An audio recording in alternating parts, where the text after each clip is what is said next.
Israel के Iran पर भीषण हमले ने ईरान समर्थित संगठनों का गुस्सा भड़का दिया है। लिहाजा इस लड़ाई में ईरान का साथ देने के लिए लेबनान का मिलिशिया समूह हिजबुल्लाह भी जंग में कूद पड़ा है। हिजबुल्लाह ने उत्तरी इजरायल में जोरदार मिसाइल हमले कर उसे दहला दिया और यह भी जता दिया कि इस लड़ाई में ईरान अकेला नहीं है।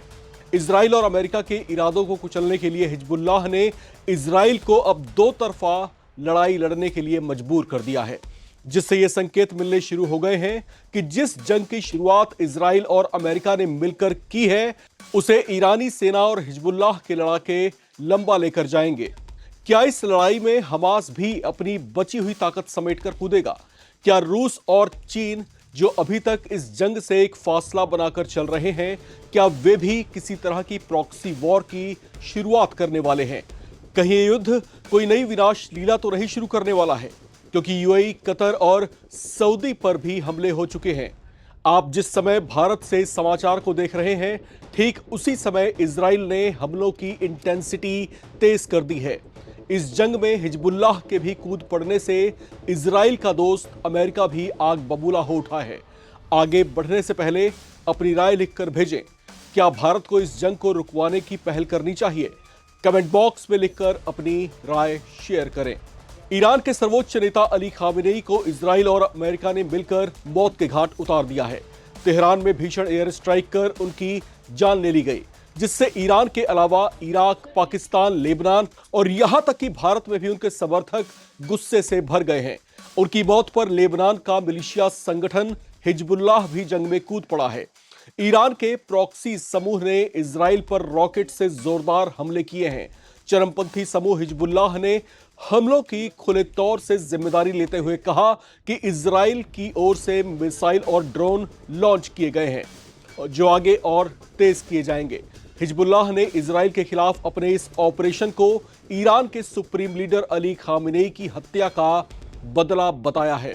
आपको बता दें कि नवंबर 2024 में इजराइल के साथ हिजबुल्लाह का सीज फायर हुआ था। उसके बाद से ही वो शांत बैठा था, लेकिन खामेनेई की हत्या ने हिजबुल्लाह के गुस्से को अब एक बार फिर से भड़का दिया है।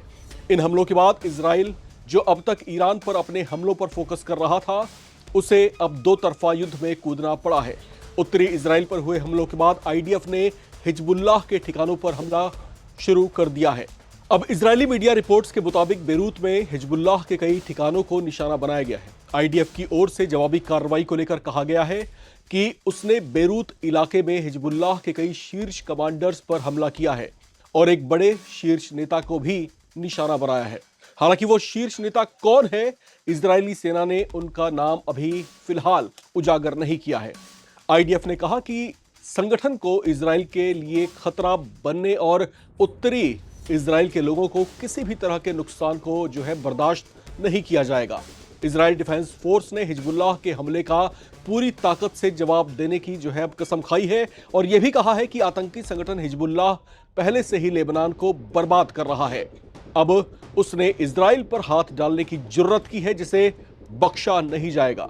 लिहाजा इजरायली सेना ने हिजबुल्लाह के खिलाफ बड़ा ऑपरेशन शुरू करने का संकेत दे दिया है और साउथ लेबनान के 53 गांवों और कई कस्बों के लोगों से अपने अपने घर खाली करने को कह दिया है, ताकि हिजबुल्लाह के चरमपंथियों के खिलाफ कार्रवाई लेबनान की आम जनता को प्रभावित ना कर सके।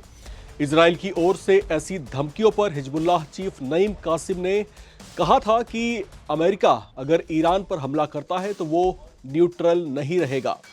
अमेरिका और इजराइल के ईरान पर हमले के बाद लेबनान की सरकार ने कहा था कि वो किसी को भी देश को लड़ाई में नहीं घिसटने देगी। इस बीच आईडीएफ ने घोषणा की है कि इजरायली एयरफोर्स ने तेहरान के बीचों बीच ईरानी सरकार के ठिकानों पर हमलों की एक नई लहर की शुरुआत की है। बहरहाल अब जिस तरह का तनाव मिडिल ईस्ट में फैलता जा रहा है, ये कहीं ना कहीं इस बात के भी संकेत हैं कि ये पूरा गतिरोध इतनी जल्दी शांत नहीं होने वाला। ये तो अभी सिर्फ एक शुरुआत है। ये शुरुआत कहां तक जाएगी, इसका अंजाम कितना भीषण हो सकता है, अभी फिलहाल इसके अंदाजे लगाए जा रहे हैं। ये भी चर्चाएं हैं कि ईरान जिन चरमपंथी समूहों को पहले फंडिंग करता रहा है, वो चरमपंथी समूह अपनी बची खुशी ताकत लेकर के अब ईरान के समर्थन में कूद सकते हैं, जैसा कि हिजबुल्लाह ने अब करके दिखा भी दिया है। लेकिन सबसे बड़ी चर्चा इस बीच में रूस और चीन को लेकर के है। रूस और चीन वो दो देश हैं जो ईरान को लेकर के शुरू से ही बेहद प्रोटेक्टिव दिखाई दे रहे थे, जो शुरू से ही अमेरिका को चेतावनी दे रहे थे कि ईरान पर जो है हमले नहीं किए जाने चाहिए, वरना इसकी जो परिणति होगी वो बेहद घातक हो सकती है। बहरहाल अभी फिलहाल जो है रूस और चीन इस पूरे गतिरोध से एक फासला बनाकर चल रहे हैं, लेकिन ये फासला कब तक कायम रहेगा, क्योंकि हमले की इंटेंसिटी लगातार बढ़ती जा रही है। अभी हालांकि जो ऑपरेशंस हुए हैं ईरान पर वो संयुक्त कार्रवाइयां हैं अमेरिका और इजराइल की, लेकिन ये इस बात की गारंटी नहीं है कि ये हमले होने के बाद कुछ ही दिनों में शांत हो जाएंगे, क्योंकि बारी अब ईरान की है और ईरान की सेना ने अब दिखाना शुरू कर दिया है कि उससे जो है भिड़ने का अंजाम कितना घातक हो सकता है। सऊदी अरबिया, कतर में जो है किस तरीके से बॉम्बार्डिंग की गई है और वहां पर जो तस्वीरें हैं सोशल मीडिया में जो शेयर की जा रही हैं वो बेहद चौंकाने वाली हैं। तो ऐसा माना जा रहा है कि अब जिस तरह के हमले ईरान की तरफ से किए जा रहे हैं, खास तौर से अमेरिकी सैन्य बेस को जो है निशाना बनाते हुए, तो अब हो सकता है कि अब अमेरिका भी प्रत्यक्ष तौर से जो है खुलकर इस युद्ध में उतर आए। कहीं आर और पार की लड़ाई शुरू ना हो जाए, इस बात के खतरे लगातार बने हैं। अगर अमेरिका सीधे तौर से उतरता है तो फिर क्या रूस और चीन ईरान के बचाव में उतरेंगे, ये इस समय एक बड़ा सवाल है। और अगर रूस और चीन प्रत्यक्ष तौर से अमेरिका के खिलाफ ईरान के बचाव में उतरते हैं तो फिर यह युद्ध क्या नया मोड़ ले सकता है, ये जो है लगातार चर्चाओं का विषय बना हुआ है।